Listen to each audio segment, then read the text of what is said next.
Ok. O que nós estamos falando esse mês então? Fé, fezinha, vai dar tudo certo. Vamos falar juntos? 1, 2, 3. Fé, fezinha, vai dar tudo certo. Ok, até tem delay aí hoje, hein? Vamos abrir lá primeiro em Romanos 1, 16 e 17. Esse mês eu tive que mudar meus projetos diante de um texto que não estava bem na minha programação. Mas quem manda, né, a Reforma Protestante diz que a Bíblia diz, ela ordena o que a igreja tem que dizer. E não somos nós, não é nossas tradições, as nossas visões, o que a gente acha do texto. Então, quando a gente começa a trabalhar algo, a gente está pensando em algo, muitas vezes o texto muda tudo, né? Porque o texto é a autoridade. A Sagrada Escritura é a nossa autoridade. Então, às vezes, a gente, quando começa a aprofundar em algo, a gente vê que não dá para ser bem daquele jeito que a gente tem no coração e o texto vai dando outras diretrizes.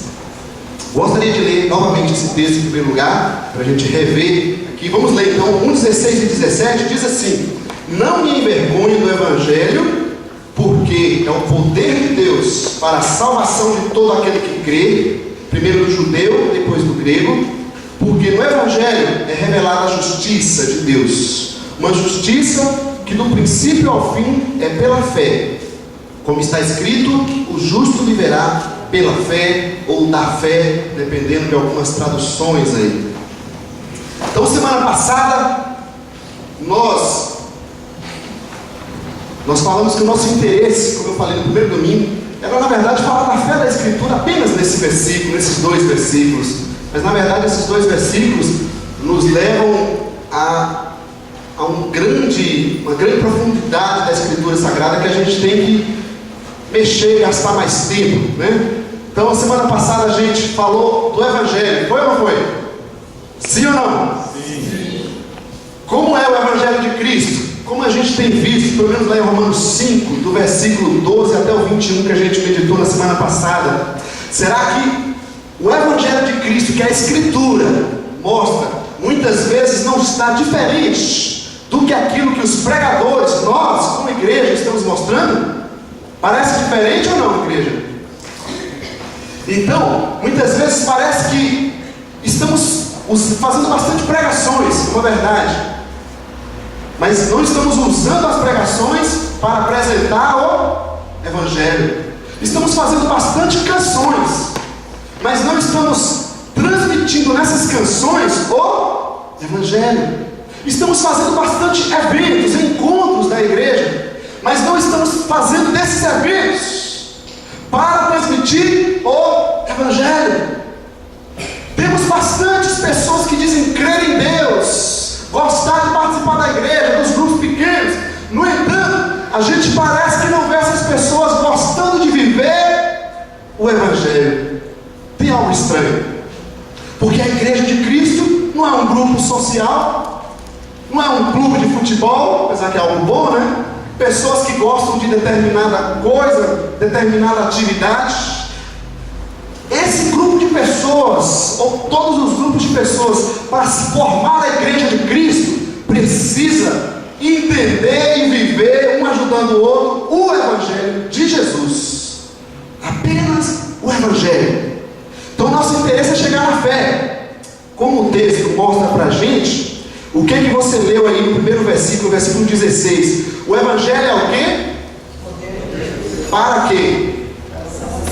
Então, o Evangelho é poder de Deus para a salvação. Hoje vamos tentar falar um pouco da salvação. E falamos também ainda no versículo 17 que no Evangelho é revelado o quê? Olha só que interessante. Que versículo mais profundo, gente. No Evangelho de Jesus, nós falamos apenas um texto semana passada. Teríamos, como eu falei, um ano que a gente poderia trabalhar o Evangelho de Cristo. Agora, onde está a salvação, a justiça? No Evangelho de Jesus. Quantas vezes você já ouviu alguma pessoa dizer: mas eu nasci na igreja, ou eu tenho religião, coisas assim, né? Eu participo de uma igreja. A gente Aí fala assim, mas daí? Você conhece o Evangelho de Jesus? É assim que a gente tem que perguntar. O que é o Evangelho de Jesus? Então vamos lembrar de semana passada, para quem participou das células durante a semana, né? Estivemos aí buscando compartilhar e praticar na nossa vida pessoal, né? Essa realidade do Evangelho de Jesus. Hoje eu quero meditar com vocês um pouco sobre a salvação e a justiça. Alguns estão perguntando, mas e a fé, pastor? Depois a gente vai chegar nela, tá bom? Se Deus permitir assim e nos abençoar, nos dar graça para meditar na sua santa palavra, porque aqui está a Escritura Sagrada. Vou repetir: tudo que Deus tem para falar com a humanidade, tudo que Deus tem para falar com a humanidade está aqui.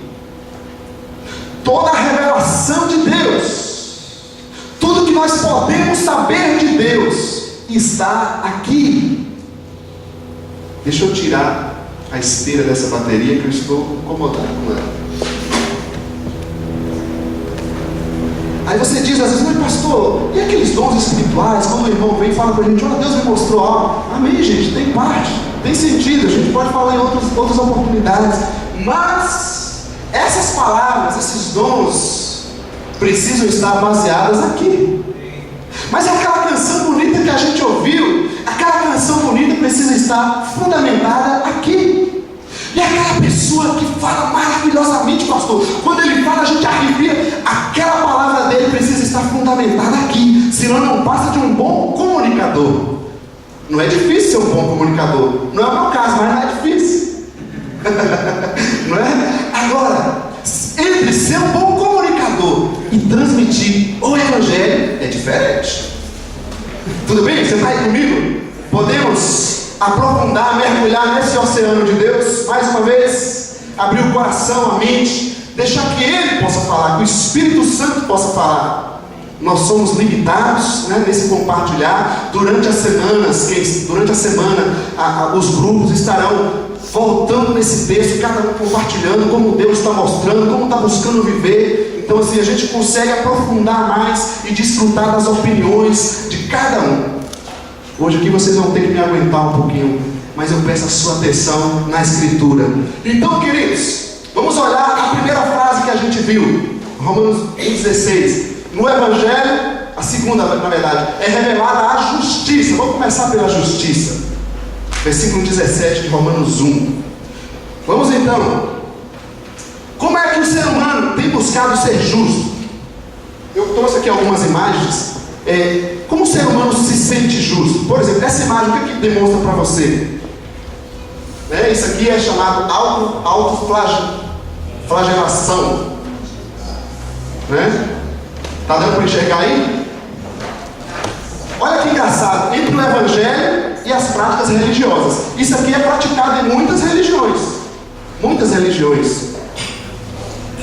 Agora eu pergunto para você, o Evangelho ensina isso? Muitas religiões praticam isso. Até no catolicismo era praticado isso. Até um tempo atrás foi proibido. Olha só que engraçado, que é um cristianismo. Outra imagem. Essa aqui é conhecida de todos, né? Está dando para enxergar aí? Subir, andar, não sei quanto, para ferir. A ideia é exatamente machucar, ferir, sacrificar. Parece que as pessoas entendem assim, eu preciso fazer algo para que eu possa ser justo, merecer Deus.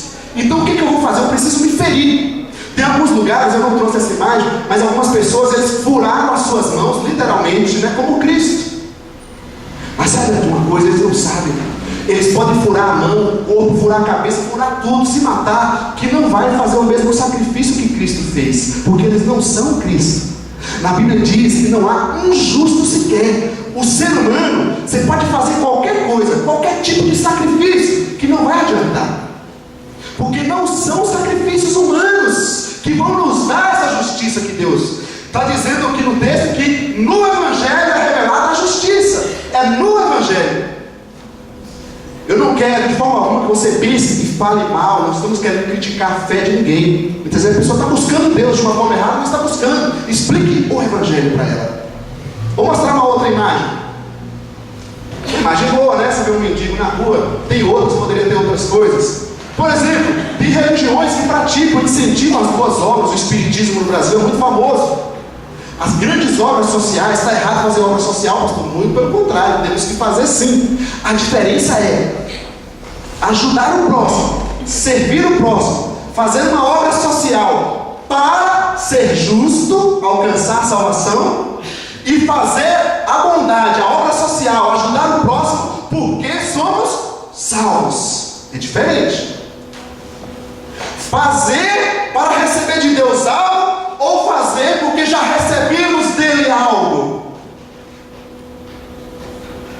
Então a obra social daquele que entende a justiça de Cristo não é uma caridade apenas para alcançarmos o nirvana, para se tornarmos pessoas melhores. Não, é porque o amor de Deus nos encheu, mexeu tanto com a gente, que a gente aprendeu a amar o próximo e entendemos que isso é nada mais, nada menos que uma obrigação. Mais uma imagem. Uou, o que tem de errado nisso? Você pode estar perguntando aí, né? O que é isso ali, queridos? Batismo, né? O que tem de errado no batismo? Com a justiça? Tem religiões, voltando às religiões, né? Os pastores não gostam de religião. Eu nunca vi um pastor que não gosta de religião. Que coisa esquisita, né? Olha, tem religiões que acreditam que o batismo traz salvação. É preciso batizar para ser salvo. Agora eu te pergunto, o Evangelho fala isso? E tem religiões, no caso os mormons, que não batizam apenas eles, mas eles se batizam até por aqueles que morreram. Aquela pessoa morreu sem batizar, então ele vai lá, se batiza por aquela pessoa.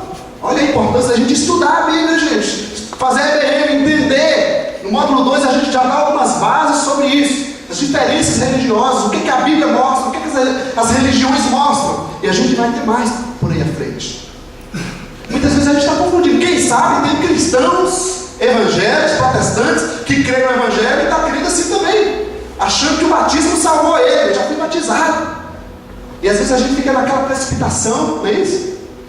Mas olha, o batismo, eu sempre comparo com uma aliança. Assim como uma aliança no dedo daqueles que são casados, não representa a nossa fidelidade, o nosso respeito ao nosso cônjuge. Quando a gente coloca uma aliança, o que a gente está dizendo para a sociedade? A gente está mostrando publicamente que a gente é uma pessoa comprometida com outra, não é isso? Mas você pode ter essa aliança aqui e o coração, a fidelidade não existir, não é verdade? O batismo é isso. O batismo é um sinal público daquilo que existe no seu coração. Então é importante batizar, Jesus diz, crê e ser batizado, é uma ordenança dele, assim como participar da ceia para alguns crentes. Às vezes a gente acha que o comer aquele negócio, acha que a hóstia vai dar alguma coisa. Estou provocando a fé de vocês, né? Vocês vão desviar, meu Deus do céu. Segura teu filho, Senhor, tua filha. Fala com o teu irmão do lado, não desvia não, pelo amor de Deus. Ó,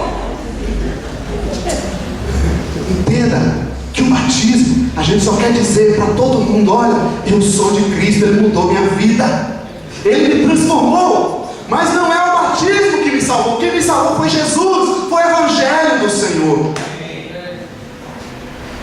Mais uma imagem. Opa, essa é conhecida, né? Novamente, não estou dizendo que ninguém é salvo, se não é. É fé, estamos só provocando a nossa fé. Tem religiões que dizem que precisa guardar o dia de sábado para ser salvo, né? O judeu, é isso, a lei judaica. Nós lemos semana passada sobre a lei, vocês se lembram? Para que foi introduzida a lei? Para ressaltar, para comprovar que o ser humano está em pecado. Eu ainda dei o exemplo do carro aqui, não é isso? Se a gente passa 100 por hora no lugar, não tem radar, não tem nenhum guarda, tudo bem, você passou, estava errado, mas passou. Agora, o radarzinho estava lá dizendo 60 por hora, a foto vai chegar na sua casa, vai ou não vai? Eu nunca levei uma multa, não pode mentir, né? Brincadeira. A foto vai chegar lá na casa, aí a gente vai dizer, para que eu fiz aquilo? Só vai comprovar, você estava errado, tá vendo? Você sabia que estava, mas fez. Então a lei veio para provar, para ressaltar o nosso pecado. Então, por que Deus instituiu as leis? Para provar para o ser humano. Mas você vai ver, em Hebreus, por exemplo, sobre o sábado, no capítulo 4, que Deus instituiu um outro dia, chamado de hoje, que é esse dia, desde quando Cristo subiu ao céu até a sua volta. Nós estamos num período, em outro texto, chamado de últimos tempos. Esse período, queridos, é o dia de hoje de Deus, é o dia da salvação, é o dia de receber a Cristo, é o dia de pregar o Evangelho, é o dia de viver o que Cristo tem para nós, porque amanhã, quando Cristo se manifestar, será o dia do julgamento. Mas Deus não vai dar um jeitinho, Deus não vai ser bom, Deus não é Deus de amor. Ele já está sendo Deus de amor, Ele já demonstrou seu amor por nós pecadores, Ele já fez todas as coisas por nós. O que Ele espera agora é a nossa obediência, é a nossa conversão. Então, guardar o sábado, me desculpe, não traz a salvação. Para os judeus, os adventistas, não vai adiantar. Se privar de alguns alimentos, não vai adiantar. No Evangelho revela a justiça de Cristo. Então não fique preocupado porque você não guarda o sábado. O descanso é uma instituição divina, mas tem um descanso que a gente não consegue aqui. A gente só consegue em Jesus. Está lá em Hebreus, falando também, Hebreus capítulo 4.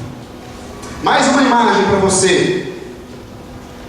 Opa, quem conhece essa, né?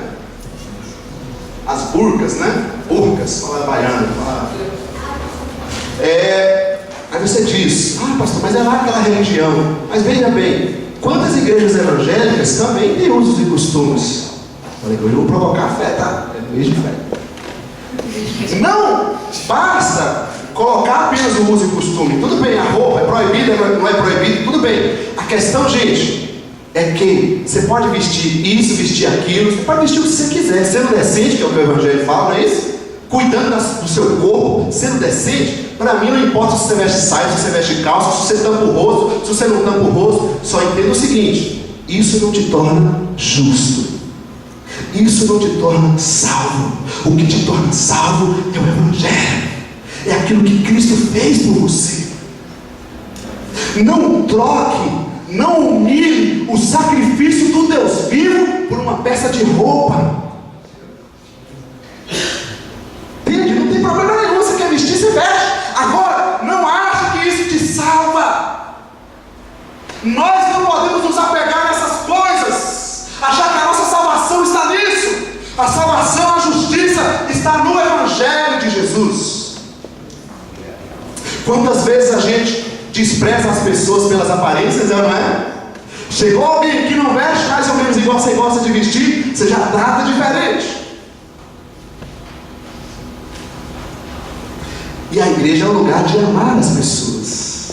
Nós não tratamos segundo as aparências, nós devemos tratar segundo o coração de cada um, se quer ou não quer seguir a Jesus. Então essa pessoa do seu lado aí, ela pode não ter o modelito de acordo com o seu, mas o coração dela, ela está vivendo com Jesus. Se ela estiver indecente, você pode observar e ajudar a viver como a palavra manda, mas não precisa ser a sua moda. Tá bom? Mais uma foto, mais uma imagem. E essa aqui? Muitas vezes a gente está buscando, né, ser justo pelas leis, né, prática de regras, sacrifícios humanos, mas também a autossuficiência humana. Tem aquela pessoa que diz assim: eu não faço nada de errado, eu sou uma pessoa justa, íntegra, correta. Se brincar, Deus perde para mim ainda, né? Eu faço tudo correto. Minha vida, eu sou muito conhecedor, uma pessoa sábia. Olha para minha vida, não preciso de Deus. Sou completo. Na verdade, eu acho que Deus não é Deus, eu sou Deus, eu não sabia. Tem gente que tem assim uma autoestima, né? Uma autoestima, né? Uma autossuficiência, que ele se acha o cara, como diz por aí, né? Ele é o cara, ele tem tudo. Então, a gente precisa cuidar também da autossuficiência, de não se achar justo em si mesmo. Veja bem como a igreja é interessante. Participar de uma igreja já mostra pra gente que a gente não é o bambambam autossuficiente. A gente é um membro do corpo. Um membro. O cabeça é Jesus e você. Eu sou o corpo, você não é o corpo. Você é um membro do corpo. Nós juntos, um dependendo do outro, um ajudando o outro, um precisando do outro, independente da sua capacidade. Você pode ser PhD, doutor, você pode ser rico, pobre, você pode ter o que for. Você precisa do outro para ser igreja. Nós formamos o corpo de Cristo juntos. Então a autossuficiência também não nos traz a justiça, não nos torna justos diante de Deus. Nós falamos na semana passada que todo ser humano precisa reconhecer que é pecador para chegar no Evangelho de Jesus. Tudo bem? Tem alguém aí? Continua firme na sua fé em Jesus? Sim ou não? Sim. Aleluia. Eu não serei culpado pela alma de ninguém. Amém. Vamos então continuar, queridos. Vamos agora meditar um pouco nos textos. O conceito então da justiça, ou do justificado, como a Sol já estava falando no início. Uma forma de explicar bem simples. O justificado é um réu, um pecador, uma pessoa que está culpada, sim. Muitas vezes a gente acha que ser cristão é se tornar bonzinho. Aí a pessoa diz, mas aquela pessoa, você vai evangelizar alguém, e fala assim, mas a fulano de tal está indo na igreja, eu vi ele fazendo isso. Ele acha que porque ele está indo na igreja, ele se tornou perfeito. Não, ele está indo na igreja para buscar o que é perfeito, aquele que o justifica, que o torna justo. Então nós temos falhas e pecados? Temos, gente.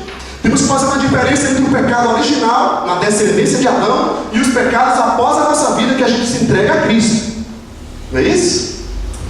Um réu inocentado pelo juiz, porque alguém pagou sua fiança, alguém pagou por ele.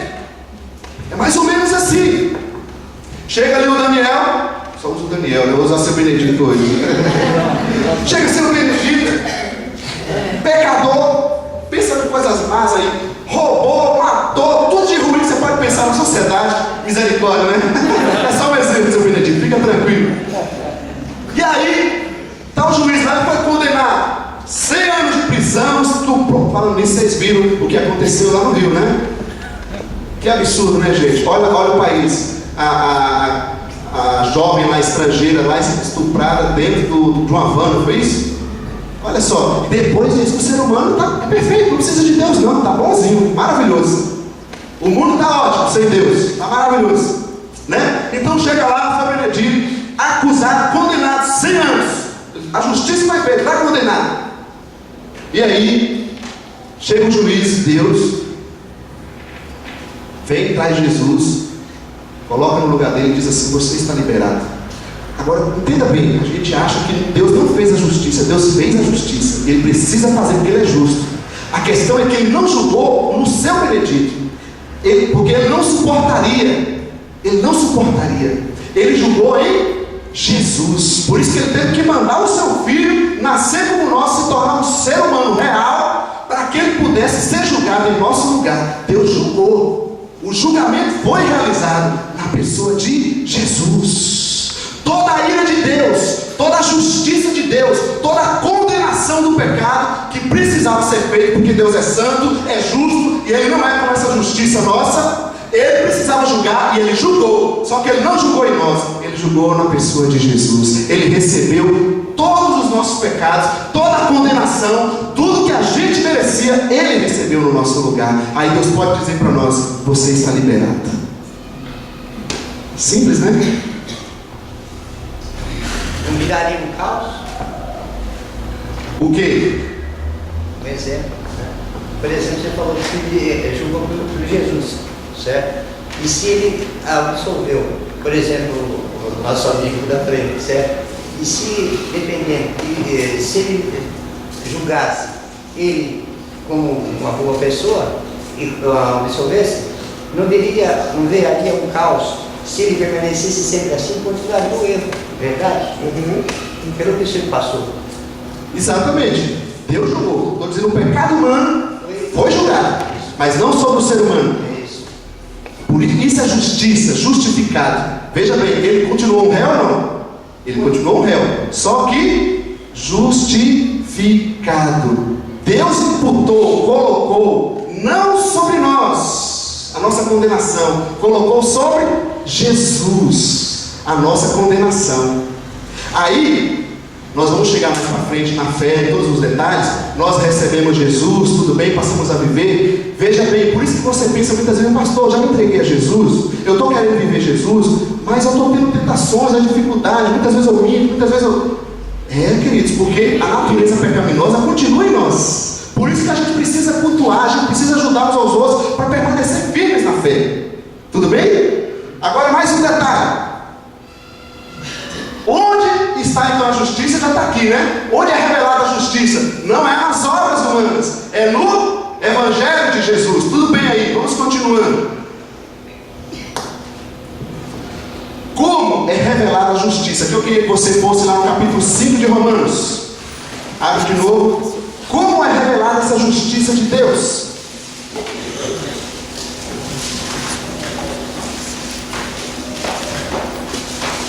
Vamos ler no versículo 18 em diante. Eu vou citando algumas coisas aqui para a gente já andar. Olha, versículo 16. O que está escrito na sua Bíblia aí? Diz assim, ó: não se pode comparar a dádiva de Deus com a consequência do pecado de um só homem. Por um pecado veio o julgamento que trouxe condenação, mas a dádiva decorreu de muitas transgressões e trouxe justificação. Então, em Jesus, que é a dádiva de Deus, nós somos justificados. Por isso que eu mostrei para vocês aquelas imagens. As religiões, as boas obras, todo esforço humano não pode justificar o ser humano, porque todos pecaram e estão separados da glória de Deus. Quem nos justifica é Cristo. Nós precisamos nos entregar a Cristo, precisamos viver o Evangelho de Cristo, precisamos obedecer os mandamentos de Cristo, precisamos deixar que Cristo transforme a nossa vida dia a dia.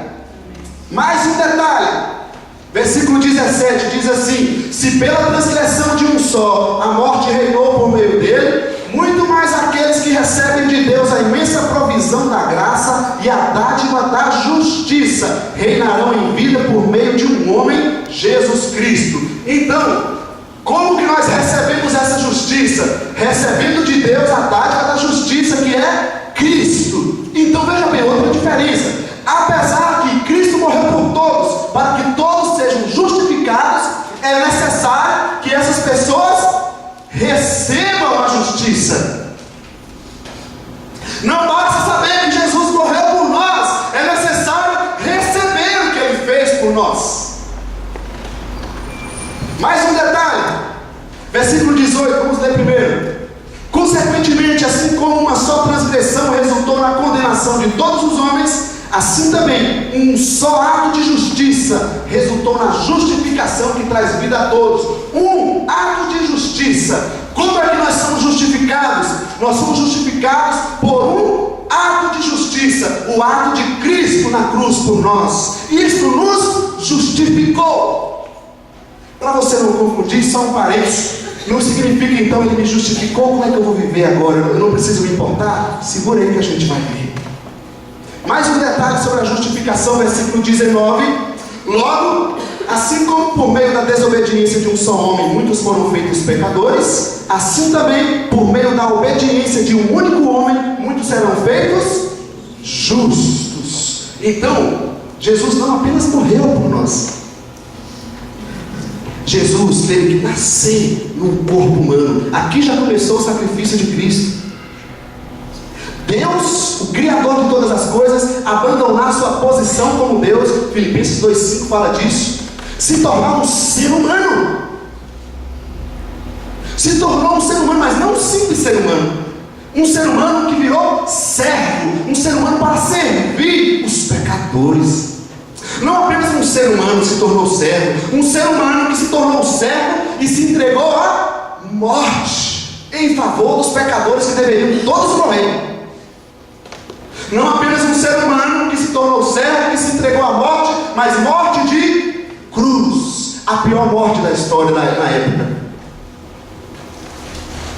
Os degraus de Jesus na humilhação para poder conquistar a justiça para nós. Para nós hoje podemos dizer: eu sou justificado em Jesus. Nenhuma condenação há para os que estão em Jesus.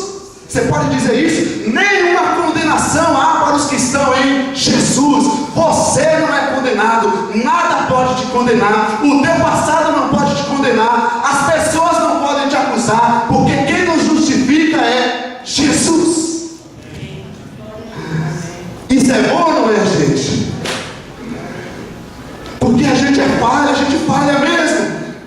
Mas nem o diabo, não há pessoa, não há ninguém que pode botar o dedo na nossa cara e dizer: você não merece Deus, você é um miserável. Nós somos amados por Deus, somos justificados por Deus. Ele nos direito de ser justificado. Então o cristão, ele tem que viver com cabeça para frente, com cabeça alta. Ele tem que viver orgulhoso de ser cristão, de ser um seguidor de Jesus. Ele tem que levantar a cabeça, apesar de lutas e dificuldades que ele tem nessa vida. Ele precisa se sentir amado, justificado. Jesus me justificou, nada pode me condenar. Se eu falhei, eu vou me humilhar na presença dele, vou buscar o seu perdão, mas eu vou viver na presença dele, como filho do Deus vivo que eu sou. Amém, queridos? Amém. Ele nos justificou. Você precisa viver se sentindo amado, querido, justificado pelo Senhor. Saber o valor que é isso. Não dá para viver, pastor. Eu não paguei, pastor. Não dá. Não dá. O pecado. Lutero, tem uma história de Lutero. A gente cita bastante essa história dele. Quando ele estava uma noite lá meditando. E ele, como era um monge, no contexto do romanismo naquela época, e ele estava ali meditando. De repente, na noite, diz a história, em visão, um demônio, um diabo apareceu para ele com uma lista imensa de pecados. E ele começou a acusar: Lutero, você se acha justo em Deus pela fé? Olha aqui seus pecados. Começou a apontar: pecado. Mostrou. Ele olhou para tudo aquilo e falou: realmente, você está tudo certo. Tudo isso aí eu fiz. Só tem um detalhe. Aquela época era tinta, né? As canetas. Ele pegou aquela tinta, pela fé, jogou naquele negócio, aquela tinta vermelha, e disse: o sangue de Jesus me purificou de todos eles. Amém? Levanta a tua cabeça e viva como justificado em Jesus. Desfrute daquilo que Ele conquistou por você. O diabo vai querer nos acusar, os amigos vão querer nos acusar, a vida muitas vezes vai querer nos acusar, a nossa própria mente muitas vezes vai querer nos acusar. Diga: eu sou justificado no sangue do Cordeiro de Deus. Aleluia. Aleluia. Aleluia. Mais um detalhe, queridos. Outra frase. O Evangelho, dá para ler essa frase lá? 1, 2, 3. O Evangelho é o poder de Deus para a salvação. Então vamos ver. No versículo 16 diz que o Evangelho é o poder de Deus para a salvação. Essa frase mexe muito comigo. Muitas vezes eu pergunto para Deus: mas Senhor, o teu Evangelho neste mundo, eu fico me perguntando. E esse texto veio na minha cabeça. É o Evangelho, prega o Evangelho. Vamos ver algumas coisas sobre o Evangelho aqui, amados. Romanos 1,16 a gente já leu. A salvação está no Evangelho. Isso aqui precisa ser uma afirmação, uma certeza nossa. Não troque isso por nada.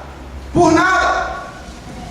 A salvação está no Evangelho de Jesus. Isso aqui precisa ser um fundamento nosso, a rocha onde a gente pisa o pé. Não troque isso por nada. Não está na sua família, não está no batismo, não está em roupa, não está na religião, não está em nada disso. A salvação eterna está no Evangelho de Jesus. Ok, vamos então entender um pouco do Evangelho. Eu quero que você abra Romanos capítulo 10. Olha só como esse texto é maravilhoso, né? Coloquei algumas frases aqui apenas citando.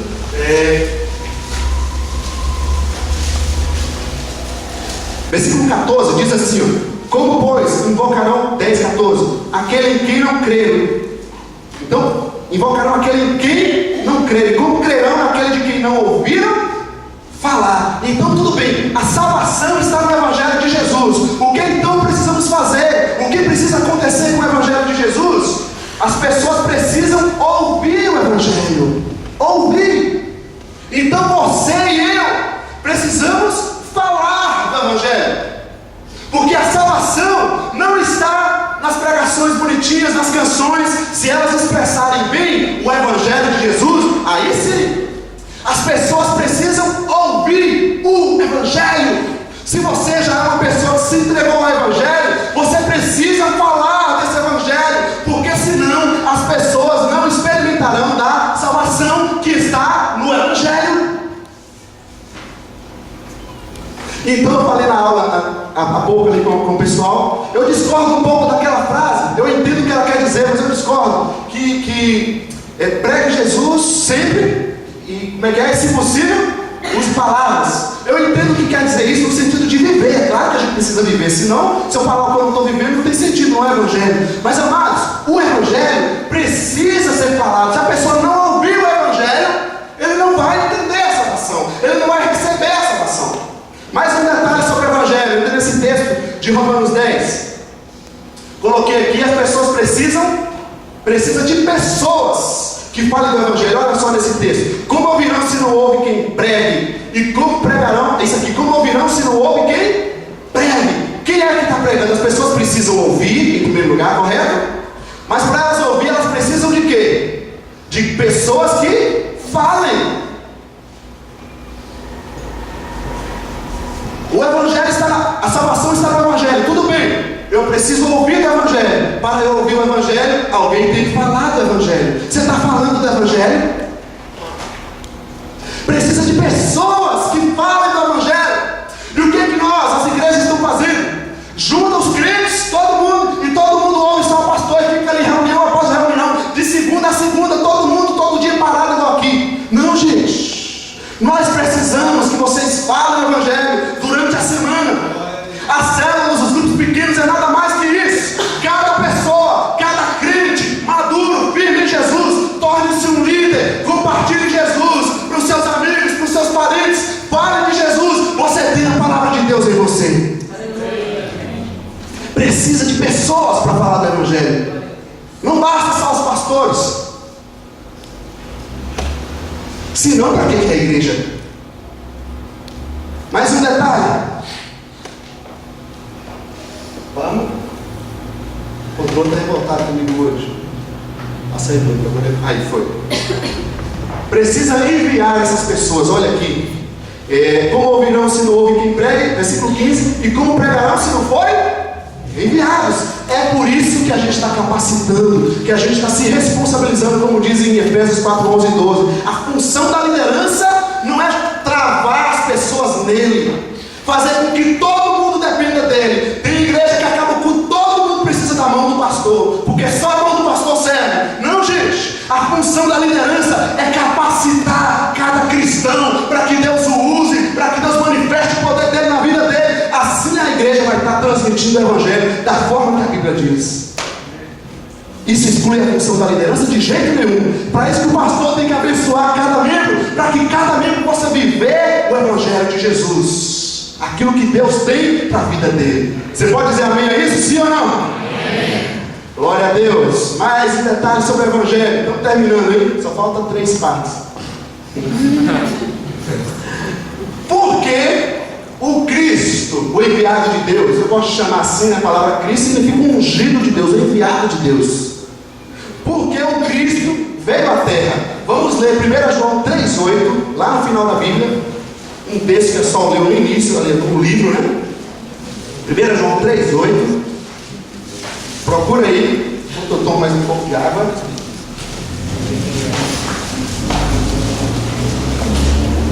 Por que Cristo veio à terra? Para a gente ficar no Natal falando do menino Jesus, que bonitinho. Olha só aqui, capítulo 3, versículo 8.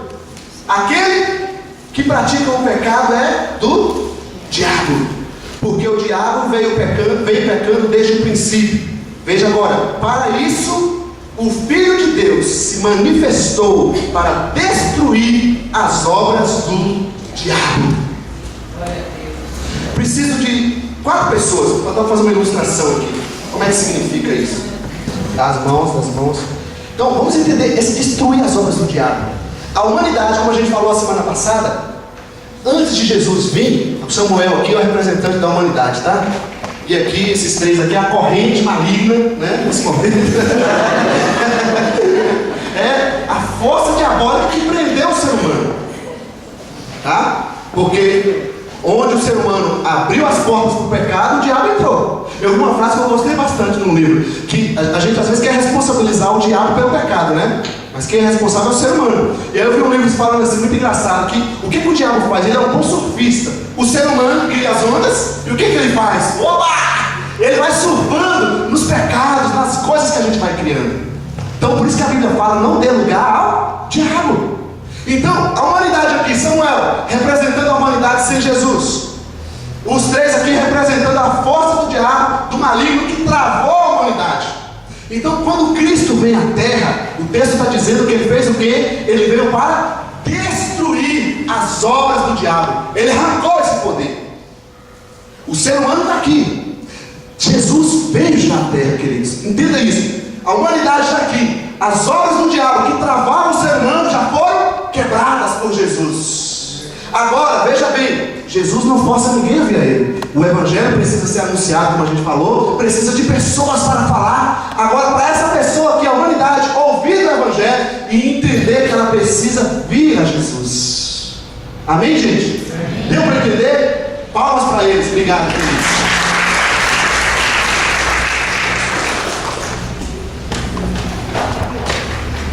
Outro texto ali, ó, João 3,17, muito conhecido. Mais um versículo 16, vamos ver o versículo 17. João 3,17. Acharam aí, senhorão? Misericórdia. João, Evangelho de João 3,17, diz assim: pois Deus enviou o seu Filho ao mundo para condenar o mundo. Não é isso?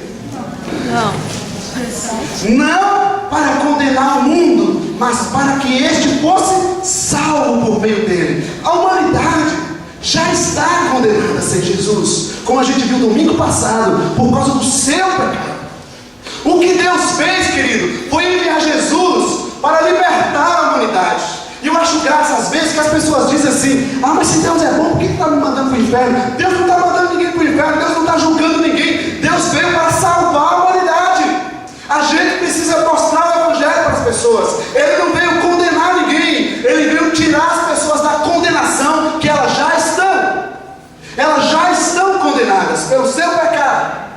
Mas Deus veio e quebrou todas as obras do diabo para dar oportunidade de salvação àquelas pessoas. Preste atenção aqui, deixa o pai fazer o trabalho dele lá. Olha para cá. Então, a gente precisa mostrar claramente o Evangelho do Senhor. Amém? O Evangelho não veio para condenar, o Evangelho veio para salvar as pessoas. Agora, se elas não querem receber o Evangelho de Cristo, elas ficam na condenação que elas já estão. Elas vão continuar na condenação que elas já estão, porque sem Jesus é condenação, por causa do pecado humano. Está claro, sim ou não? Vamos continuar então. Olha, a salvação está no Evangelho. Precisa ouvir o Evangelho. Precisa de pessoas que falem do Evangelho. Você pode ser essa pessoa. Você quer ser essa pessoa? Nós contamos com você. A igreja de Cristo conta com você. A Filadélfia conta com você. De pessoas que falem do Evangelho. Porque Cristo veio à terra, ele veio para destruir as obras do diabo. Então as pessoas dizem: mas eu não consigo. Ela consegue sim, porque Deus já destruiu todas as amarras. Tudo que travava aquela pessoa, Deus já destruiu. É só ela querer, é só ela abrir o coração. Ela precisa ouvir. Então fale do Evangelho. Mais um detalhe então agora, para a gente finalizar. E o que fazer com essa salvação? Não é? Vamos ler esse texto de Hebreus 2:3. Um texto maravilhoso. Hebreus capítulo 2, versículo 3. Na verdade vamos ler do 1, para a gente entender mais. Todo mundo achou aí no livro de Hebreus? Lá no final da Bíblia.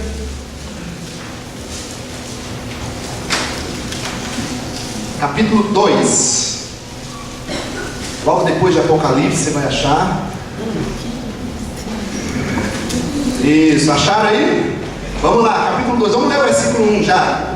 Diz assim, ó: por isso, olha só, o que fazer com essa salvação? Olha o que o texto diz. Por isso, é preciso que prestemos maior atenção ao que temos ouvido, para que jamais nos desviemos. Versículo 2: porque se a mensagem transmitida por anjos provou a sua firmeza, e toda transgressão e desobediência recebeu a devida punição, porque Deus é justo. Agora o versículo 3: como escaparemos se negligenciarmos tão grande salvação? Esta salvação, primeiramente anunciada pelo Senhor, foi-nos confirmada pelos que a ouviram. Versículo 3: como escaparemos se negligenciarmos? se tratarmos relaxadamente, se descuidarmos, se desvalorizarmos tão grande salvação, o que será de nós? A gente vai escapar? O que fazer, queridos, então com essa salvação? Se no Evangelho de Jesus está a salvação, e amém, glória a Deus por isso, por tudo que Ele fez por nós. Mas olha, o que você vai fazer com o que Cristo fez por você? Até rimou, né? O que nós iremos fazer com o que Cristo fez por nós? É verdade, Ele fez tudo isso, e você pode desfrutar isso. Não apenas dizer sim, Jesus, mas crescer, viver o Evangelho, viver a vida eterna, viver a glória de Deus aqui e agora, e para cada pessoa poder ver na sua vida, nos seus atos, nas suas atividades, o Evangelho, a vida de Jesus, o plano de Jesus, a obra de Deus para a humanidade, o modelo da vida de Deus tem que ser transmitida na nossa vida. Mas pastor, nós temos lutas. Temos, amados. A gente não pode dizer, como você vê pela televisão, para de sofrer. Eu não posso dizer isso porque o Evangelho de Jesus não diz. Agora eu posso dizer para você, ele, aquele que está na condenação, na descendência de Adão, sofrendo, além do sofrimento físico e terreno, o sofrimento eterno. E nós que estamos em Jesus, passamos por lutas e tribulações, mas nós contamos com a mão, com o braço, com a voz, com os abraços, com a ajuda, com o poder, com toda a presença de Deus na nossa vida, para nos ajudar, para nos socorrer, porque Ele é o nosso socorro, Ele é a nossa justiça, Ele é a nossa fortaleza, Ele é o nosso refúgio. Então, se nós passamos por dificuldades e lutas, passamos, mas vamos nos refugiar no Senhor, vamos nos colocar na presença dEle e viver a graça, viver a bênção, viver o consolo de Deus, queridos. O que nós vamos fazer com essa salvação? Como escaparemos se negligenciarmos? Então eu queria dizer para você e para mim, valorizemos mais a obra que Cristo fez por nós, nos cumprimentamos mais com a obra que Cristo fez por nós, tratamos com mais temor, vamos viver o Evangelho com o temor que é devido, vamos viver o Evangelho como Ele merece. Não apenas diga sim, Jesus, mas leia, coma a palavra, cresça em oração, cresça nos cultos, nas células, se dedique a Deus e deixa Ele fazer a obra dele na sua vida. O que nós iremos fazer se nós negligenciarmos tão grande salvação? Itamar vai cantar uma canção para a gente e a gente vai orar.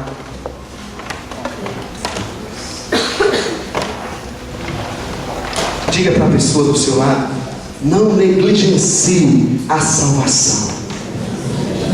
Não seja negligente. Não descuide. Não brinque.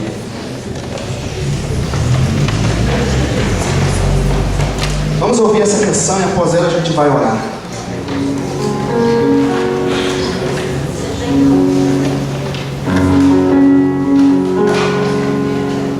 Escutas quando eu clamo e acalma o meu pensar, me leva pelo fogo, curando todo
não negligencie a salvação, porque também não escaparemos.